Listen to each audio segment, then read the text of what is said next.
돈으로 고용하는 삶 경력변화 전문가 신현종입니다. 제가 최근에 이 거래처랑 일을 하면서 대표님 혹시 면세로 해야 될지 과세로 해야 될지 모르겠는데 비용 처리 어떻게 하시겠어요? 라고 저한테 물어보는 일이 있었습니다. 그런데 제 주변에 저와 비슷한 일을 하시는 분들 좀 보니까 내가 사업소득으로 받아야 되는 건지 기타 소득으로 받는 이 원천세 징수 이걸로 해야 되는 건지 아니면 사업자 등록증을 주고 전자세금 계산서를 발행해야 되는 건지 아니면 면세로 받아야 되는 건지 많이 헷갈려 하시더라고요. 그래서 우리 1인 사업자, 특히 프리랜서, 인적 용역으로 현재 사업을 영위하시는 분들을 위해서 제가 알고 있는 아주 작은 지식을 공유할까 해서 이 영상을 좀 만들었습니다. 일단 기본적으로 사업자 등록을 하실 때 일반 사업자로 보통 가시면은요.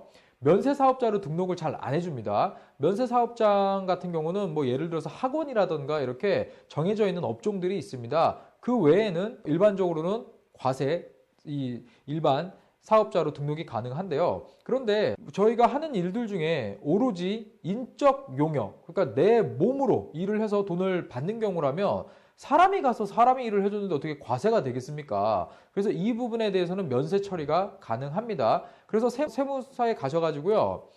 내가 지금 이런 사업을 하고 있는데 면세를 할 수 있는 복합사업자로 바꿔달라. 이렇게 이야기를 하시면은요. 보통 흔쾌히 바로 바꿔줍니다. 그런데 이 부분도 세무 공무원이 몰라가지고요. 뭐 안 되는데요? 이러는 경우가 상당히 많이 있더라고요. 그런데 보통은 1인 사업자, 직원이 없는 상태에서 어떠한 물리적 도구를 사용해서 돈을 버는 게 아니고 오로지 나의 맨파워 이거 하나만으로 돈을 번다? 그러면 이거는 과세 대상은 아닙니다.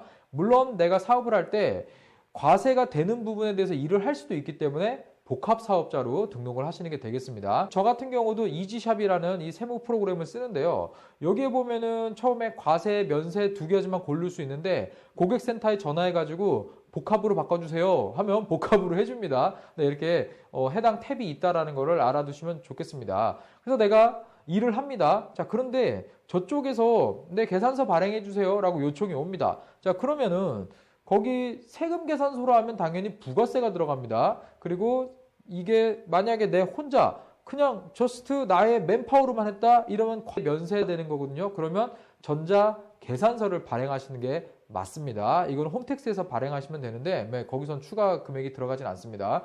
여기에서 나중에 5월 달에 종합소득세 신고를 하면은요.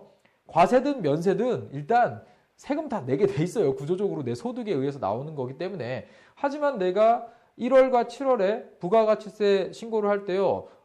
다른 거 없이 오로지 나의 노동력으로만 일을 한 거에 부가세를 내는 거는 이거는 아닙니다. 그렇기 때문에 이 부분을 명확하게 나눠두시고 소득을 받으시는 게 맞아요. 그래서 면세로 발행을 하실 때 주의할 점이 있습니다. 만약에 내가 아르바이트생을 한 명 고용을 해서 썼어요. 이런 면세 안 됩니다. 이건 과세입니다. 왜죠? 왜 다른 사람과 함께 일을 한 거기 때문에 내가 혼자 오로지 맨파워로 일한 게 아니죠. 네. 그리고 만약에 내가 일을 하는데 책을 같이 내가 만든 교재 뭐 이런 걸로 같이 들어갔어요. 그러니까 쪽 용역비 이런 거 플러스 뭐가 하나 더 들어갔어요? 그러면 이거 과세입니다.